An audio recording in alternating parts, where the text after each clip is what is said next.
ACSR ప్రభుత్వ వైద్యశాల నెల్లూరు నుంచి కాంట్రాక్ట్ నర్సెస్ అందరూ ఇక్కడ ఉన్నామండి. గవర్నమెంట్ 4వ తారీఖున 115 నంబర్ జీవో ఒకటి ఇచ్చింది.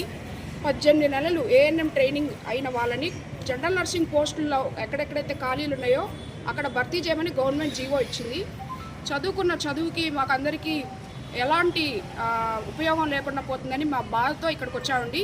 General nursing 3.5 years, BSc nursing 4 years, MSc nursing BSc MSc కలిపి 6 సంవత్సరాలు, పిహెచ్డి 5 years చదివిన వాళ్ళందరూ కూడా స్టాఫ్ నర్సుల పోస్టులోనే పనిచేస్తున్నారండి.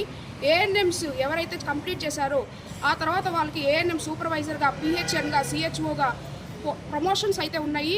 మాకైతే 2 ప్రమోషన్లు అండి. ఒకటి హెడ్ నర్సుగా, ఒకటి నర్సింగ్ సూపరింటెండెంట్గా. అది కూడా మేము రెగ్యులరైజ్ అయితే అలాంటి కాంట్రాక్ట్ నర్సింగ్ పోస్టుల్లో ఉన్న మాకు 7 years, 8 years నుంచి ఇదే పోస్టులో మేము ఇక్కడ ఉంటున్నాం. ఏసీఎస్ఆర్లో ఎలాంటి రెగ్యులరైజేషన్కి అయితే మేము నోచుకోలేదు. ఈ రోజున ఇలాంటి ఖాళీగా ఉన్న